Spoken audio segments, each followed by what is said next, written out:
আসছে, 12টার ভিতর মাহফিল শেষ করার কথা।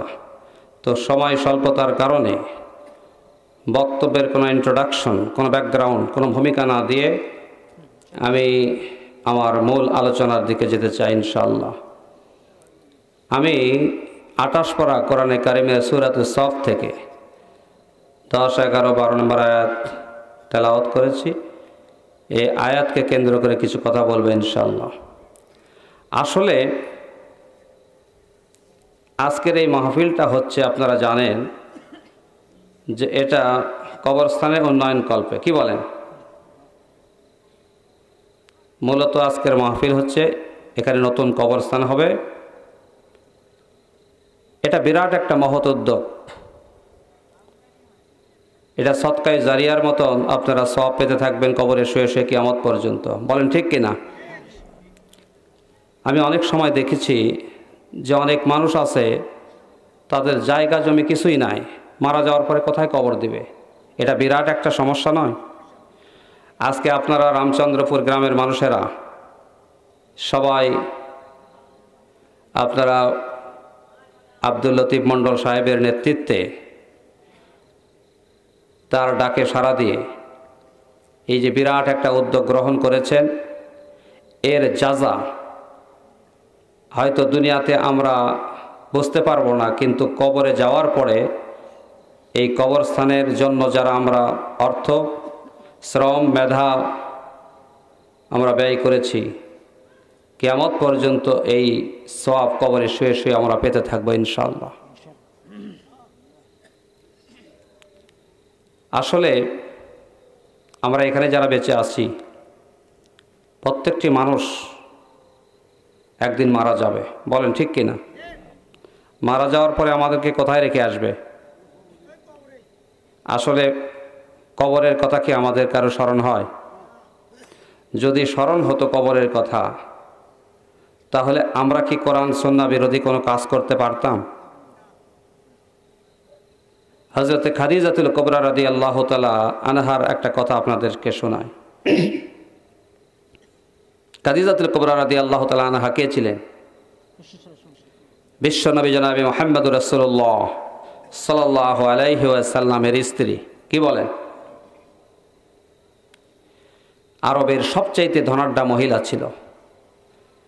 খাদিজার মতো ধনী মহিলা গোটা আরব দেশে আর কেউ ছিল না। খাদিজাতুল কুবরা রাদিয়াল্লাহু তাআলা আনহা আল্লাহর নবীর সাথে যখন বিবাহ বন্ধনে আবদ্ধ হলেন, তখন খাদিজা রাদিয়াল্লাহু তাআলা আনহার বয়স হলো 40 বছর, আর বিশ্বনবী জনাবে মুহাম্মদুর রাসূলুল্লাহ সাল্লাল্লাহু আলাইহি ওয়াসাল্লামের বয়স হলো 25 বছর। বয়সের ব্যবধান কত বছর? আসলে এই ব্যবধান হয় আমাদের বর্তমান সমাজে, যে ছেলের বয়স হয় 40, মেয়ের বয়স 25, এরকম হয়। সব সময় ছেলের বয়স বেশি, কি বলেন? কিন্তু বিশ্ব নবীর ক্ষেত্রে দেখা যাচ্ছে স্ত্রীর বয়স। খাদিজাতুল কুবরা রাদিয়াল্লাহু তাআলা আনহা আল্লাহর নবীর সঙ্গে যখন বিবাহ বন্ধনে আবদ্ধ হলেন, গোটা আরব দেশের মানুষেরা সবাই তখন ঘৃণা ভরে খাদিজার দিকে তাকালো, ঘৃণা করতে লাগলো যে রুচি নাই, এত ধনী আর এরকম একজন গরিব এতিম অসহায় তার সাথে বিবাহ বন্ধনে আবদ্ধ হলো। এটা খাদিজা আর মেনে নিতে পারে না। খাদিজা যার সাথে বিবাহ বন্ধনে আবদ্ধ হয়েছে তাকে ভালো না বেসে কি বিবাহ বসেছে? কিন্তু মানুষ যখন বলা বলি শুরু করলো যে খাদিজা তুমি এরকম একজন এতিম, এরকম একজন গরিব অসহায় নিঃস্ব এই মুহাম্মদকেই তুমি পছন্দ করলে, যারা এই সমস্ত কথা বলেছিল খাদিজাতুল কুবরা রাদিয়াল্লাহু তাআলা আনহা তাদের ইনভাইট করলেন, তাদের নিমন্ত্রণ করলেন, দাওয়াত দিলেন। তাদের দাওয়াত দিয়া ওদের পেট ভরে খাওয়াইয়া ওদের সামনেই বলে দিলেন, আমার সমস্ত সম্পদ বিশ্বনবী জনাবে মুহাম্মদুর রাসূলুল্লাহ সাল্লাল্লাহু আলাইহি ওয়াসাল্লামের জন্য ওইল করে দিলাম। সব সম্পদ এগুলো আমি দলিল করে দিলাম মুহাম্মদ সাল্লাল্লাহু আলাইহি ওয়াসাল্লামের জন্য। এখন কি আল্লাহ নবী আর গরিব থাকলো নাকি? এখন সমস্ত সম্পদের মালিক কে? ওরা হতবাক হয়ে গেল। এখন তো স্বামীর কাছ থেকে স্ত্রী সম্পদ, জমা জমি, টাকা পয়সা এগুলো দলিল করে নিতে চায় যে আমার নামে 5 বিঘা লেখা দাও, না হলে তোমার ভাত খাবো না। কি বলে? আর খাদিজাতুল কুবরা রাদিয়াল্লাহু তাআলা আনহা সমস্ত সম্পদ বিশ্বনবীর জন্য উইল করে দিলেন। এটা হলো স্বামী ভক্তি। এই ভালোবাসা আছে নাকি এখন?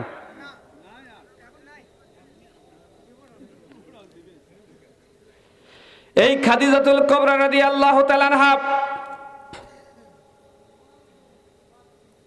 স্বয়ং আল্লাহ রাব্বুল আলামিন খাদিজা রাদিয়াল্লাহু তাআলা আনহাকে সালাম দিয়েছিলেন। আল্লাহ কাকু সালাম দেয় নাকি? কত বড় মর্যাদার অধিকারী ছিলেন স্বয়ং আল্লাহ রাব্বুল আলামিন খাদিজাতুল কুবরা রাদিয়াল্লাহু তাআলা আনহাকে সালাম দিয়েছিলেন। জিবরাইল আলাইহিস সালাম এসে বললেন, খাদিজা, স্বয়ং আল্লাহ রাব্বুল আলামিন তোমাকে সালাম জানিয়েছেন। তখন খাদিজা রাদিয়াল্লাহু তাআলা আনহা জিবরাইল আলাইহিস সালামকে বললেন, আল্লাহ আমাকে যে সালাম দিয়েছে তো আমার নাম ধরে সালাম দিয়েছে কিনা? এমনি সালাম দিয়েছে না, আমার নাম ধরে দিয়েছে? জিবরাইল আলাইহিস সালাম বললেন, আল্লাহ রাব্বুল আলামিন খাদিজা তোমার নাম ধরে সালাম পাঠিয়েছেন। সুবহানাল্লাহ বলে। তাহলে স্বয়ং আল্লাহ খাদিজাকে কত ভালোবাসে যে স্বয়ং আল্লাহ রাব্বুল আলামিন খাদিজাতুল কুবরা রাদিয়াল্লাহু তাআলা আনহাকে তার নাম ধরে সালাম পাঠিয়েছে। মেয়েদের কোনো দাম নাই, মেয়েদের কোনো মর্যাদা নাই, এ কথা বলে। মেয়েদের দাম আছে না নাই দেখেন, স্বয়ং আল্লাহ খাদিজাতুল কুবরা রাদিয়াল্লাহু তাআলা আনহাকে সালাম দিচ্ছে। এই খাদিজাতুল কুবরা রাদিয়াল্লাহু তাআলা আনহা ইন্তেকালের আগে আল্লাহর নবীকে বললেন, স্বামীকে বলতেছেন, ইয়া রাসূলুল্লাহ, আমার ইন্তেকালের পর আপনি যখন আমারে কবরে রাখবেন, কবরে রাখার পর আমার চেহারাখানা কাবার দিকে আপনি ফিরিয়ে দিবেন। আমরা যাকে কবরে রাখি, কবরে রাখার পর চেহারা কাবার দিকে ঘুরে দেয় না? চেহারা কাবার দিকে ঘুরে দেয়।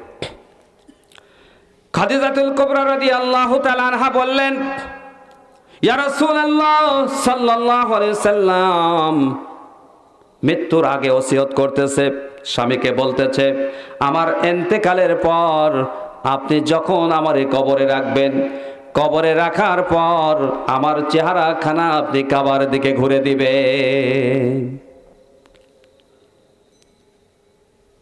খাদিজাতুল কুবরা রাদিয়াল্লাহু তাআলা আনহা যখন ইন্তেকাল করলেন, তার ওসিয়ত আল্লাহর নবী এবার ফলো করলেন। কবরে রেখে তার চেহারাখানা আল্লাহর নবী কাবার দিকে ঘুরিয়ে দিলেন। কাবার দিকে ঘুরিয়ে দেওয়ার পর দেখা গেল চেহারা কাবার দিকে থাকলো না, ওই চেহারা কাবার দিক থেকে সোজা সোজি একদম ওপর দিকে হয়ে গেল। ওই দিক থেকে ঘুরে একদম সোজা ওপর দিকে হয়ে গেল।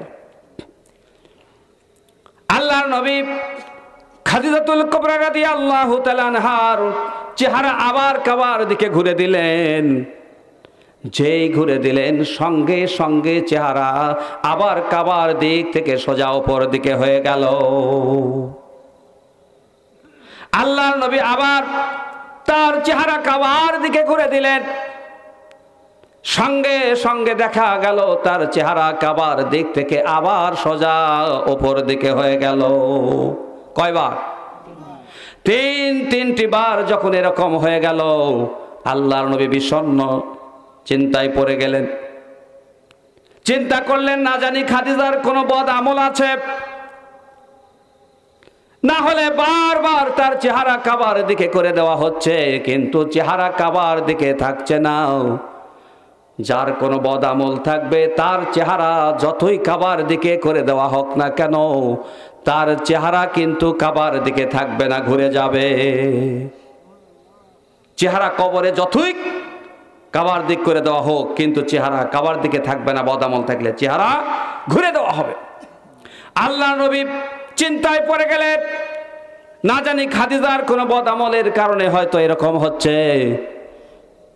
আল্লাহর নবী চিন্তায় পড়বেন, আর স্বয়ং আল্লাহ রাব্বুল আলামিন নবী চিন্তা করবে, এটা আল্লাহ কিন্তু বরদাস্ত করতে পারে না, এটা সহ্য করতে পারে না আল্লাহ, যে আমার দোস্ত আমার বন্ধু চিন্তিত থাকবে, এটা আমি আল্লাহ রাব্বুল আলামিন এটা সহ্য করতে পারি না।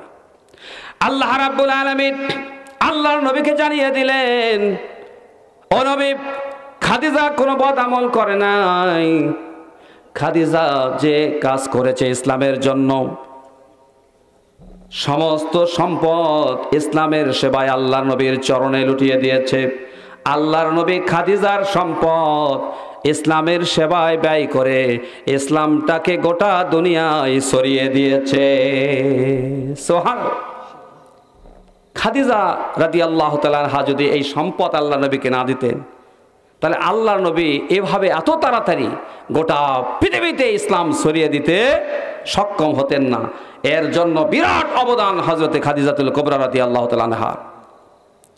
সুতরাং আল্লাহ রাব্বুল আলামিন আল্লাহ নবীকে বলতেছেন, নবী, হে আমার বন্ধু, তুমি চিন্তা করো না, বিষণ্ণ হয় না, চিন্তার কোনো কারণ নাই।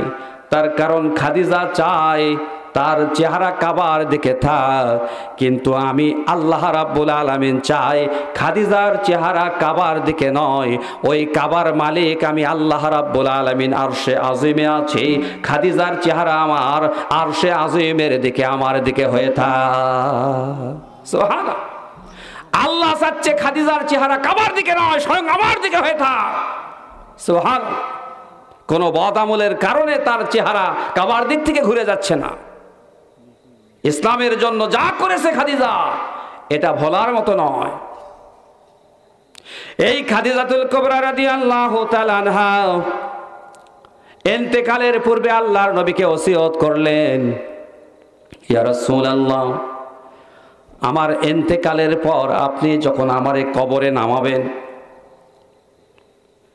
আমার কাফনের কাপড়ের সাথে আপনার শরীরের চাদর মোবারক, একখানা পুরাতন চাদর মোবারক দিয়ে আমার কাফনের কাপড় হিসাবে আমারে পেঁচিয়ে আপনি আমারে কবরস্থ করবে। ওসিয়ত করলেন যে আপনার শরীর মোবারকের একখানা চাদর, কাফনের কাপড় মেয়েদের কয়টা লাগে? 5টা। তা বলতেছে কমপক্ষে একটা আপনার শরীর মোবারকের চাদর আমার গায়ে জড়িয়ে পেঁচিয়ে আপনি আমাকে কবরস্থ করবে। আল্লাহর নবীর চোখ দিয়ে পানি বের হতে লাগলো। আল্লাহর নবী খাদিজাকে বললেন, খাদিজা, আমি কি এত গরিব হয়ে গেছি, এত অসহায় হয়ে গেছি, আমার কি কিছুই নাই? দুনিয়ার কোনো মানুষ যখন মারা যায় কাফনের কাপড় কিন্তু পুরাতন কাপড় দেওয়া হয় না, নতুন কাপড়ই দেওয়া হয়। ধনী হোক আর গরিব হোক, কাফনের কাপড় নতুন কাপড়ই দেওয়া হয়। তা আপনি, খাদিজা যখন আল্লাহ নবীকে বলতেছে পুরাতন একটা চাদর মোবারক আপনি কাপড়ের কাপড় হিসেবে আমার শরীরে জড়িয়ে কবরে রাখবেন, আল্লাহ নবী বললেন, খাদিজা, তুমি আমার শরীরের এই পুরাতন চাদর কেন চাচ্ছ? আমি কি নতুন কাপড় তোমারে দিতে পারবো না? তখন খাদিজা বলতেছে, ইয়া রাসূলুল্লাহ, ইয়া হাবিবাল্লাহ, আপনার শরীর মোবারকের একখানা চাদর যদি আমার গায়ে জড়ানো থাকে, আর সেই কাপড় জড়ানো অবস্থায় যদি আমাকে কবরে রাখেন, আপনার শরীর মোবারকের ওই চাদরের কারণে, ওই চাদরের বরকতে ফেরেশতারা কবরে আমাকে আযাব দিতে পারবে না, কবরে আমাকে শাস্তি দিতে পারবে না।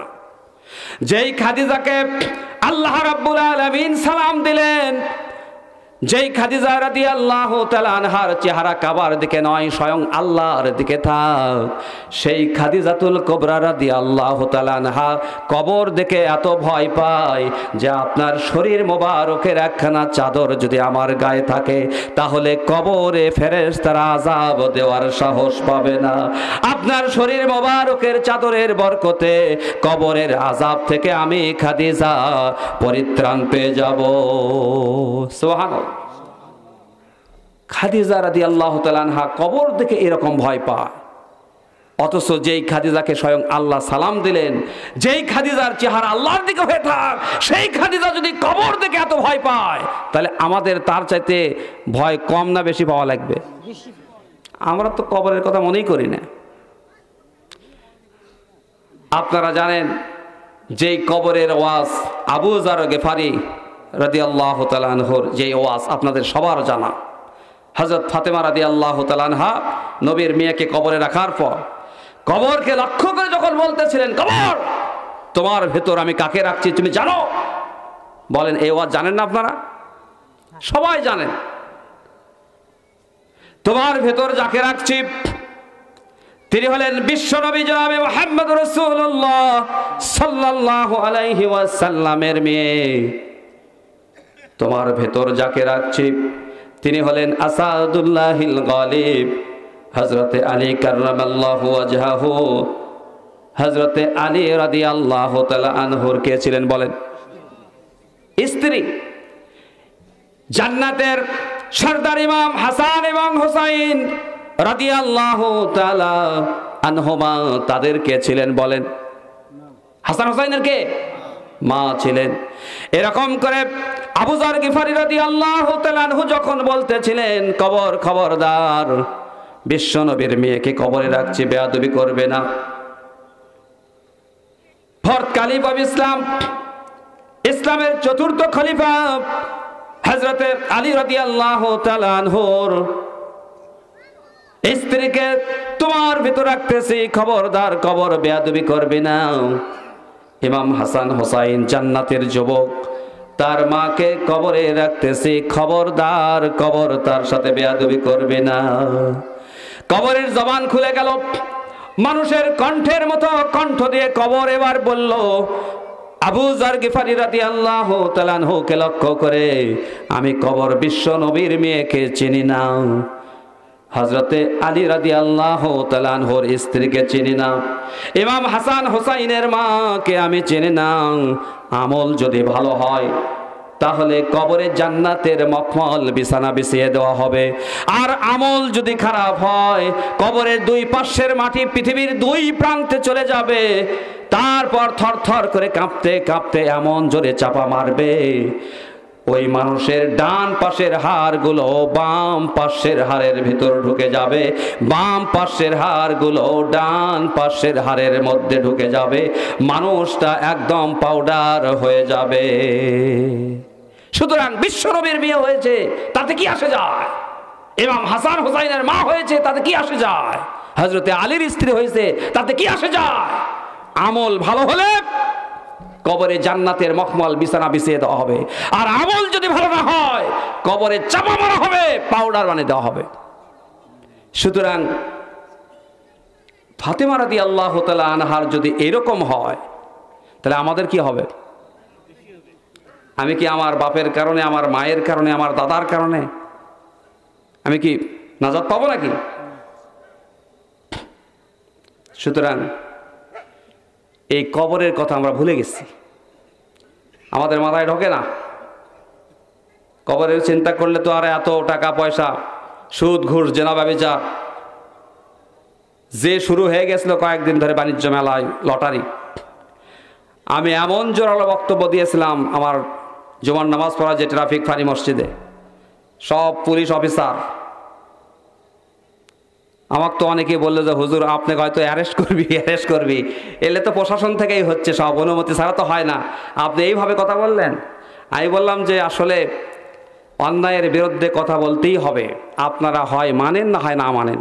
কাল কিয়ামতের দিন যদি আল্লাহর বিচার আদালতে আমাকে আপনারা প্রশ্ন করেন, আসামির কাঠ ধরায় আমাকে দাঁড় করানো হবে, যে হুজুর এটা না জায়েজ হারাম, আপনি তো কোনোদিন বলেননি। লটারি কি জায়েজ? যারা কথা কলো না ওরা তো মাথা নিচ দিক করে আছে, হয়তো কাটছিল, তার মানে জায়েজ। আপনারা বলেন যে না, আর বাকিগুলো খালি হাসিচ্ছে যে আমরা তো কাটছি, কাটেন রে। লটারি কি জায়েজ? লটারি হলে জুয়া। লটারি কি? এটা জুয়া। আল্লাহর নবীকে প্রশ্ন করা হলো, কোরআনে কারিমে বলা হয়েছে ইয়াসআলুনাকা আনিল খামরি ওয়াল মাইসির কুল ফীহিমা ইসমুন কাবীরুন ওয়া মানাফিউ লিন-নাসি ওয়া ইসমুহুমা আকবারু মিন নাফইহিমা। আল্লাহর নবীকে মদ এবং জুয়া সম্পর্কে প্রশ্ন করা হলো। কি সম্পর্কে? মদ এবং জুয়া সম্পর্কে প্রশ্ন করা হলো। আল্লাহর নবীকে যখন শরীয়তের ব্যাপারে প্রশ্ন করা হতো, আল্লাহর নবী প্রশ্নের জবাব কখনো নিজের পক্ষ থেকে দিতেন না। প্রশ্ন করা হলেই ওই প্রশ্নের জবাব নবী কি নিজের পক্ষ থেকে দেন? যতক্ষণ পর্যন্ত তার উপর রিভেলেশন, ওহী প্রত্যাদেশ যতক্ষণ পর্যন্ত না আসে, আল্লাহর নবী চুপচাপ আছেন। দেখা যাক প্রশ্ন করেছে মদ জুয়া সম্পর্কে, আল্লাহর পক্ষ থেকে কি মেসেজ আসে, কি ওহী আসে, দেখা যাক। ওহী ছাড়া কথা বলেন নাকি?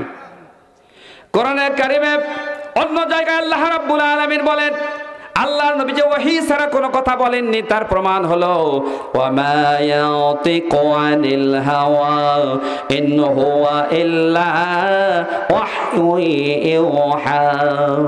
আল্লাহর নবী কখনো প্রবৃত্তির অনুসরণ করে কোনো কথা বলেননি। যা কিছু তিনি বলেছেন তা হলো ওহী, রিভেলেশন, প্রত্যাদেশ। অর্থাৎ আল্লাহ রাব্বুল আলামিন তাকে যা বলতে বলেছেন তাই তিনি বলেছেন। একটি কথাও নিজের পক্ষ থেকে বাড়িয়ে বা কমিয়ে কোনো কথা বলেননি। যা বলেছেন ইন টুটু হুবহু তা হলো ওহী। সুবহানাল্লাহ বলে। এখন যদি কেউ বলে যে আল্লাহর নবী যা বলেছে তা ওহী নয়, বরং আল্লাহর নামে মিথ্যা আরোপ করে এই কথাগুলো বলেছে, কথাগুলো মুহাম্মাদেরই, কিন্তু বলতেছে এগুলো আল্লাহর পক্ষ থেকে আসছে, তখন কি বলবেন? অনেকেই বলেছিল যে মুহাম্মাদের বানানো এগুলো আল্লাহর পক্ষ থেকে আসেনি, মিথ্যা কথা এগুলো। এর প্রমাণ কোথায়? এর প্রমাণ কোরআনের অন্য জায়গায় আল্লাহ রাব্বুল আলামিন দিয়েছেন, ওয়ালাউ তাকাওয়ালা আলাইনা বা'দাল আকাবিল লাআখাযনা মিনহু বিল ইয়ামিন সুম্মা লাকাতা'না মিনহুল ওয়াতিন।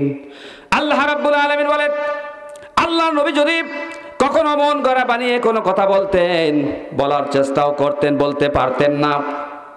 আল্লাহ নবী যদি মন গড়া বানিয়ে কোনো কথা বলার চেষ্টাও করতেন, পারতেন না। কেন? আল্লাহ রাব্বুল আলামিন বলেন, যদি বানিয়ে কোনো কথা বলার তিনি চেষ্টা করতেন, লাখাজনা মিনহু বিল ইয়ামিন। ইয়ামিন শব্দের অর্থ হলো ডান হাত। ইয়ামিন মানে কি? ডান হাত। আল্লাহ রাব্বুল আলামিন বলেন, লা আখাযনা, অবশ্যই আমি আল্লাহ রাব্বুল আলামিন তার ডান হাতখানা চেপে ধরতাম। শুধু ডান হাতই চেপে ধরতাম না, ডান হাত চেপে ধরে তার কণ্ঠনালীটা কেটে ফেলে দিতাম।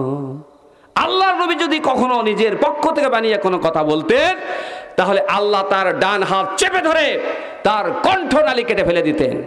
সুতরাং আল্লাহ রাব্বুল আলামিন আমাদের নবীর ডান হাত চেপে ধরেননি, তার কণ্ঠনালী কেটে ফেলে দেননি। এর থেকেই প্রমাণ হয় যা কিছু বলেছেন তা ওহী। বলেন সুবহানাল্লাহ। মদ এবং জুয়া সম্পর্কে প্রশ্ন করা হলো, ওহী চলে আসছে, ও নবী যারা প্রশ্ন করেছে মদ জুয়া সম্পর্কে ওদের বলে দাও, কুল ফীহিমা ইসমুন কাবীর। তুমি বলে দাও যারা প্রশ্ন করেছে মদ জুয়া সম্পর্কে, এই মদ এবং জুয়া এই দুইটাই ইসমুন মানে গুনাহ, আর কাবীর মানে বড়। এই দুইটাই বড় গুনাহ। তার মানে আমরা বলি কবিরা গুনাহ। আমরা কি বলি? বড় গুনাহকে আমরা কি বলি? কবিরা গুনাহ। আর ছোট গুনাহ বলি সগীরা গুনাহ, তাই না? তা আল্লাহ বলতেছে মদ এবং জুয়া এই দুইটাই হচ্ছে ইসমুন কাবীর, মানে কবিরা গুনাহ। তাহলে লটারি লটারি যেটা, এটা কি সগীরা গুনাহ না কবিরা? আমাদের তো আসলে লটারি বন্ধ করার কিছু নাই, আমরা শুধু আল্লাহর কাছে দোয়া করি, এর বিরুদ্ধে কথা বলি। যাই হোক, যেভাবেই হোক বন্ধ হয়ে গেছে ইনশাল্লাহ। কি বলেন? বন্ধ হয়নি? লটারি চলছে নাকি এখনো? বন্ধ হয়ে গেছে। আল্লাহর কাছে আমাদের করার আর কি আছে? আমরা আল্লাহর কাছে দোয়া করেছি আর এর বিরুদ্ধে আমরা কথা বলেছি। যেভাবেই হোক আল্লাহ রাব্বুল আলামিন এটা বন্ধ করে দিয়েছে।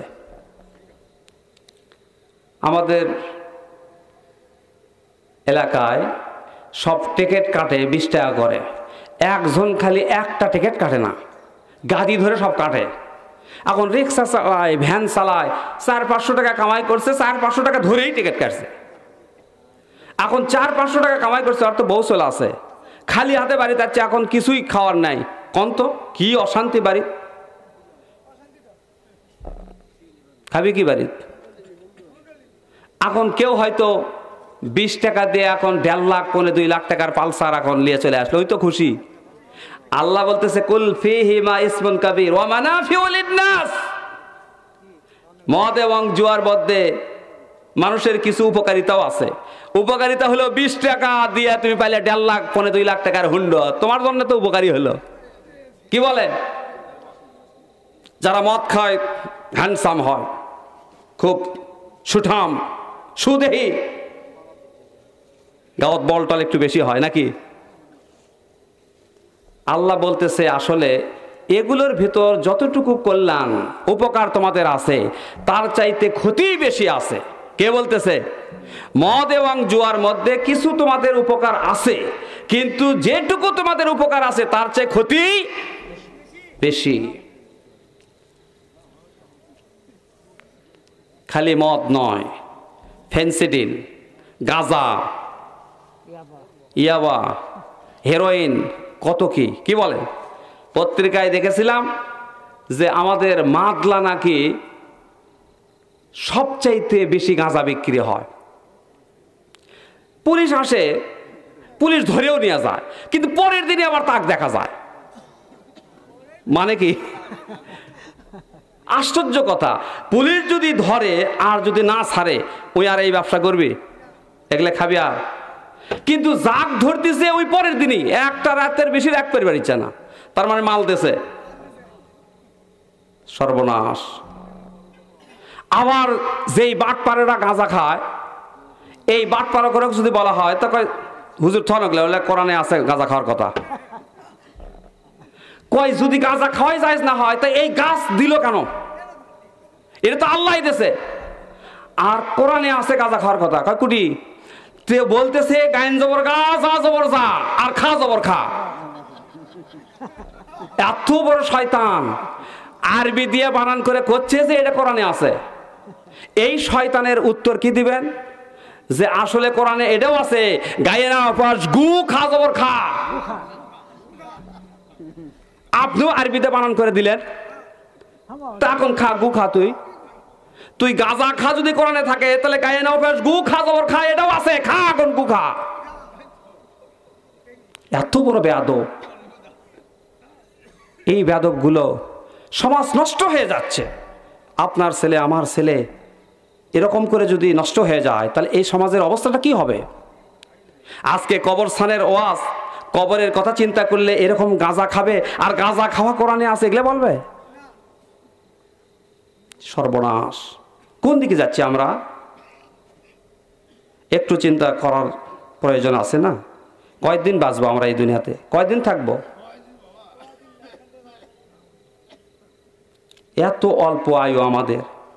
অন্যান্য নবী রাসূল তাদের উম্মতেরা 500, 700, 1000 বছর পর্যন্ত বাঁচছে। আমরা তো 100টা বছরও ঠিক মতো বাঁচতে পারছি না। 100 বছরের মানুষ আছে নাকি? যদি থাকে তাহলে বাঁচার মতো বাঁচতেছে না, মরার মতো বাঁচতেছে। খালি এমুখে এনা কাত হতি উ, এক পাও জাতি আহ, খালি উ আ করে বেঁচে আছে নাকি বলেন? সুস্থ আছে? 100 বছরের লোক নেই। তাহলে কবরে থাকতে হবে কি এই 60, 70, 80, 100 বছর কি কবরে থাকতে হবে? আদম আলাইহিস সালামের উম্মত যারা মারা গেছে তারা কবরে কতদিন থেকে আছে? এখন কিয়ামত কবে হবে?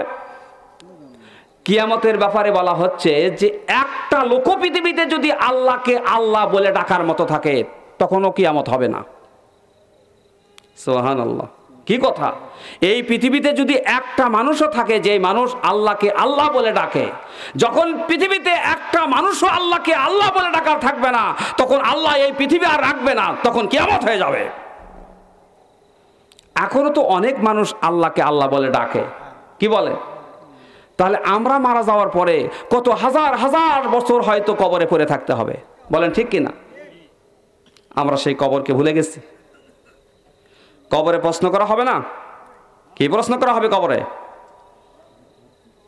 কি প্রশ্ন? তুই একজনের খেয়াল নাই?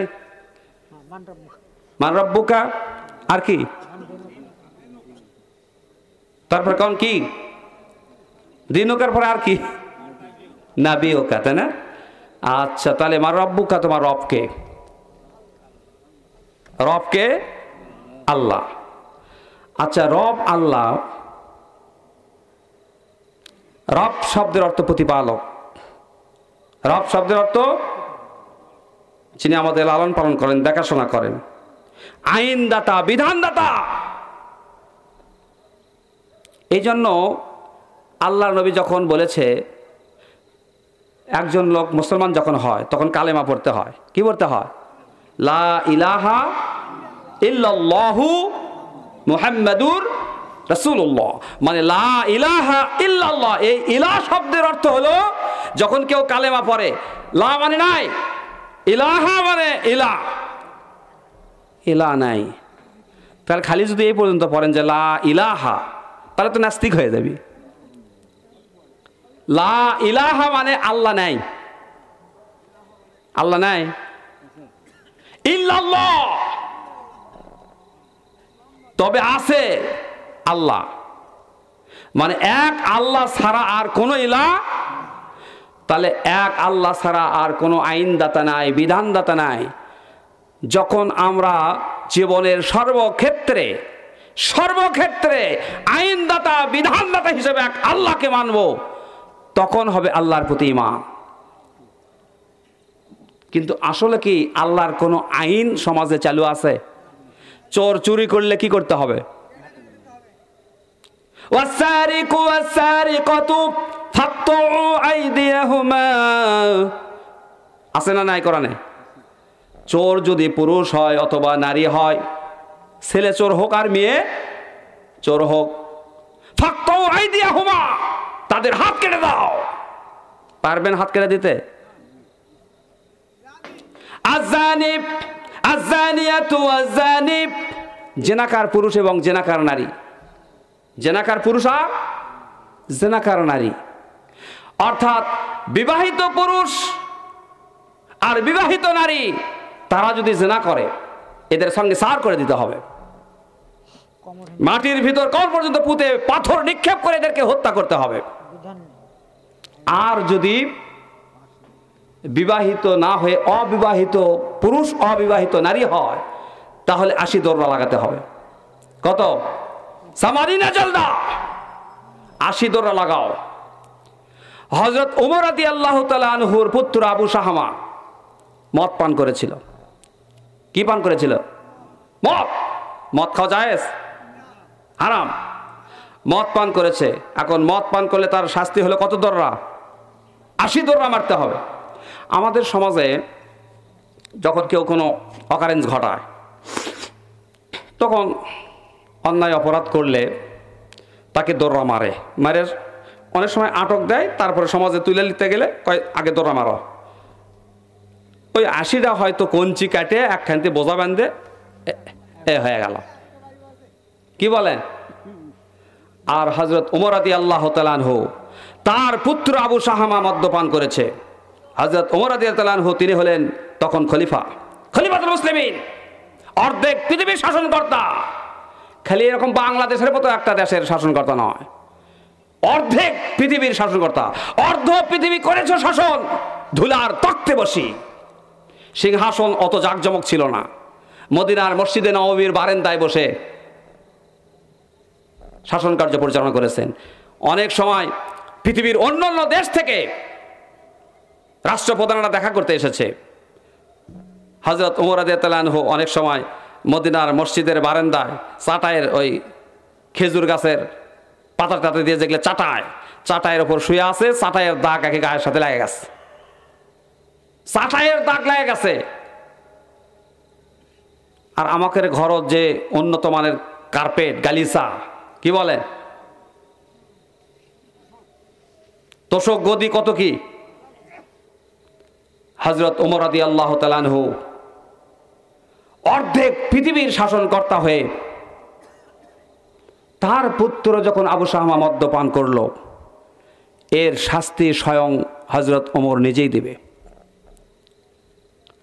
তখন জনগণ চিন্তা করলেন যে এই বেটার শাস্তি বাপ দিবে, আমরা বুঝতে পারছি খালি ধুলে ঝাড়া দিয়ে বাপ বেটা কার কি করবি, ওই 80 দৌড়া মারবার যাবি, খালি কোনো মতে হয় 80টার কঞ্চির বান্ডিল বান্ধে খালি ইঙ্কা করে ওই পাঞ্জাবির ওপর খালি ইঙ্কা করে, গাঁও তো হয়তো ঠেকবি না, বাপ আর বেটা কি শাস্তি দিবি, এই হলো ধারণা।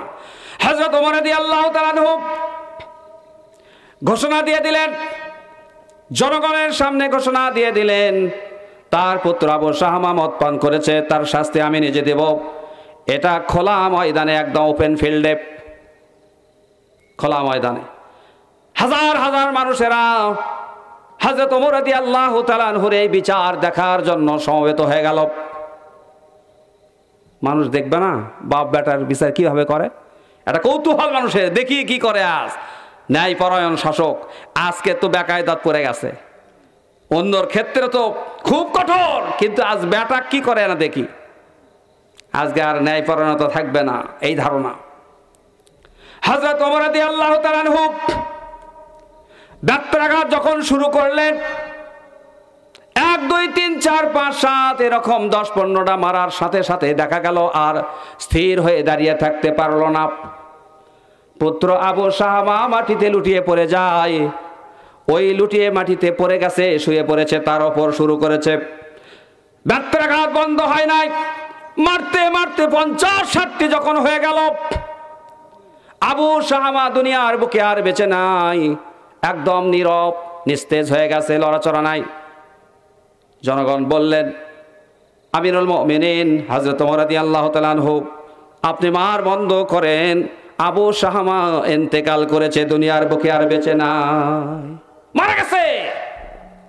হযরত ওমর রাদিয়াল্লাহু তাআলা আনহু বললেন, ঠিক আছে, কাফন দাফনের ব্যবস্থা করা হোক।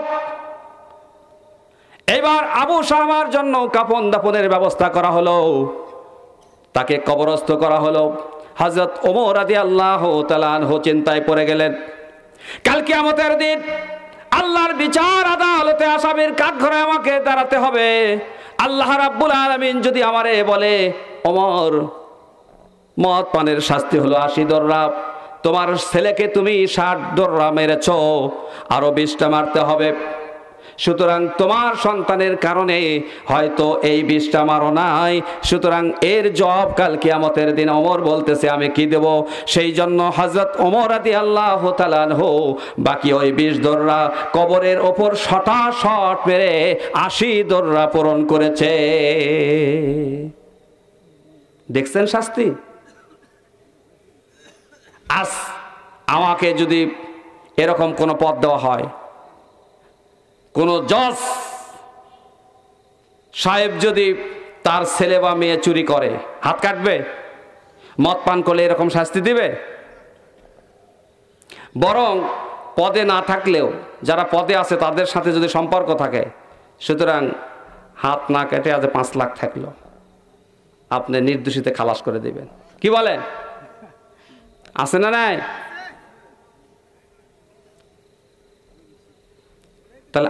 তাহলে আমাদের দিয়ে কি হবে? আল্লাহ নবী বলেছে, আমার মেয়ে ফাতেমাও যদি চুরি করে তাও তার হাত আমি কেটে দেব। আমার মেয়ে ফাতেমাও যদি চুরি করে তার হাত কি করব? তাহলে আমাদের ছেলে মেয়ে অপরাধ করলে আমরা এরকম কি শাস্তি দিতে পারবো? এই মান আছে? সুতরাং কবরে যখন প্রশ্ন করা হবে মান রব্বুকা, তোমার রবকে, আল্লাহর বিধান মানব না দুনিয়াতে, আর মরে যাওয়ার পর কবরে যায় বলবো রব আল্লাহ, এটা হবে? তাহলে রব হলো তিনি আইনদাতা, তিনি বিধানদাতা, তার সমস্ত আইন বিধান আমি মানব, তখন আল্লাহ হবে রব। শুধু মুখে বলবো আল্লাহ রব আর কাজ করবো উল্টাটা, তাহলে হবে?